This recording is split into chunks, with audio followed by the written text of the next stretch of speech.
Assalamualaikum warahmatullahi wabarakatuh. Selamat sore, salam sejahtera untuk kita semua. Saya Inaldo, mahasiswa Fakultas Hukum Pasca Sarjana Universitas Islam Riau, NPM 201022126. Pada sore ini kita akan sedikit membahas mengenai perlindungan hukum bagi investor di pasar modal. Hukum dan investasi adalah diibaratkan seperti sekeping mata uang, di mana hukum dan investasi tidak dapat terpisahkan. Karena hukum adalah seperangkat aturan yang mengatur semua aspek kehidupan di masyarakat, termasuk salah satu di dalamnya adalah investasi. Secara umum, pasar modal adalah wadah atau tempat bertemunya kedua belah pihak, yaitu pihak pertama sebagai perusahaan emiten yang menawarkan dan menjual efek. Sedangkan pihak kedua adalah investor, di mana investor ini selaku masyarakat yang akan membeli efek atau sekuritas tersebut. Perlindungan hukum bagi investor merupakan hal yang sangat penting, karena dengan adanya perlindungan hukum yang jelas, maka mekanisme pasar modal dapat berjalan dengan baik. Dan di Indonesia, regulasi yang mengatur mengenai pasar modal ini adalah Undang-Undang Nomor 8 Tahun 1995 tentang pasar modal.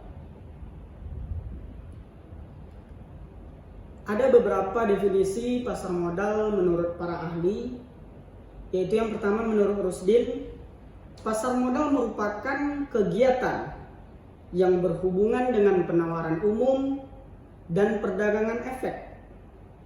Kemudian perusahaan publik yang terkait dengan efek, serta lembaga dan profesi yang berkaitan dengan efek tersebut. Kemudian menurut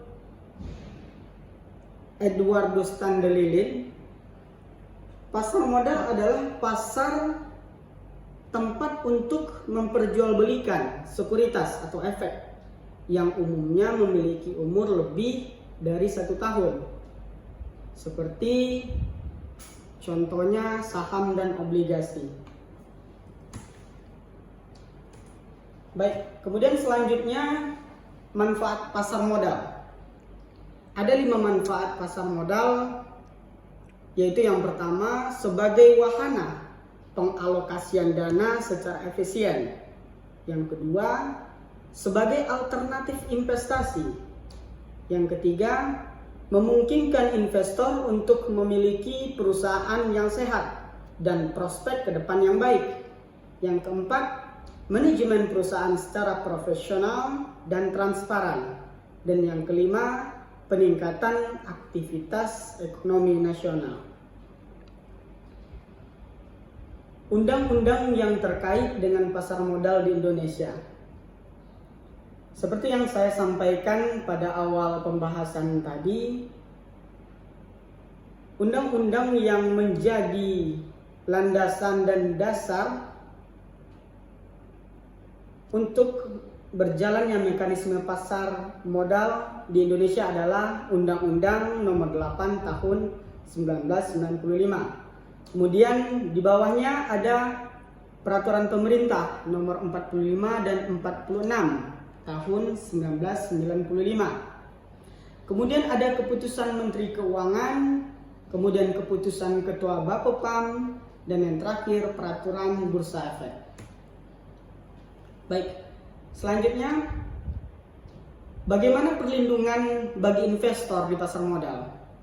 Perlindungan bagi investor di pasar modal adalah keharusan ditetapkannya prinsip full and fair disclosure atau transparansi, di mana segala pihak, baik emiten, baik investor, baik pemerintah, secara transparan, secara terbuka,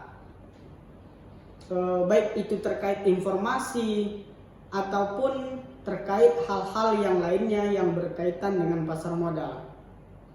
Dan ini yang perlu kita garis bawahi, bahwa dalam menjalankan suatu prinsip full and fair disclosure, maka tidak ada yang namanya rahasia, yang sifatnya rahasia dan lebih mengedepankan sifat keterbukaan. Baik, selanjutnya yaitu mengenai pengaturan perlindungan hukum investor di pasar modal. Yang pertama, seperti yang kita bahas sebelumnya, yaitu Undang-Undang Nomor 8 Tahun 1995 tentang pasar modal. Kemudian selain dari regulasi atau peraturan perundang-undangan yang kita bahas tadi, ada juga yang namanya perlindungan minimum. Perlindungan minimum ini adalah perlindungan yang dilakukan oleh investor itu sendiri untuk apabila mereka mengalami kerugian, mereka harus menanggung kerugian akibat dari kegiatan pasar modal yang mereka lakukan. Dan kemudian juga ada, seperti yang kita sampaikan tadi, ada peraturan dari Bapepam, kemudian ada juga dari peraturan Kementerian Keuangan dan lain sebagainya. Baik, selanjutnya yaitu peranan Bapepam dalam menjalankan fungsi pengawasan di bidang pasar modal, yaitu terbagi 3. Yang pertama, pengaturan umum. Pengaturan umum ini adalah peran Bapepam sebagai lembaga pengawas, yaitu membina, mengatur, dan mengawasi bagaimana mekanisme pasar modal di Indonesia. Kemudian yang kedua, pengaturan terperinci.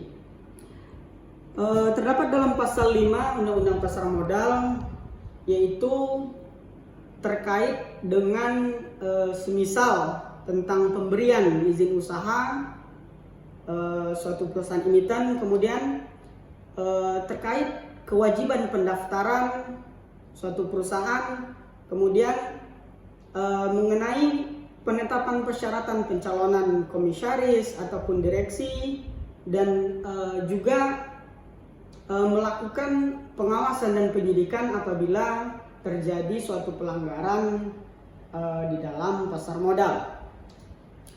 Dan yang ketiga adalah pengaturan sporadis. Pengaturan sporadis ini adalah pengaturan yang menindaklanjuti pengaturan umum dan pengaturan terperinci. Baik, yang terakhir yaitu mengenai sanksi hukum pelanggaran menurut Undang-Undang Pasar Modal, yaitu Undang-Undang Nomor 8 Tahun 1995. Ada 3 macam sanksi berdasarkan undang-undang tersebut, yaitu yang pertama sanksi administratif, yaitu pada pasal 102 UU-PN. Kemudian sanksi pidana terdapat pada pasal 104 dan 107. Hal ini dapat dikenakan bagi pihak yang melakukan perbuatan yang menyesatkan seperti insider trading, kemudian omission dan lain-lain. Dan yang terakhir, sanksi perdata, yaitu pada pasal 111 atau 111 berupa pertanggungjawaban ganti kerugian apabila suatu perbuatan tersebut melanggar undang-undang pasar modal.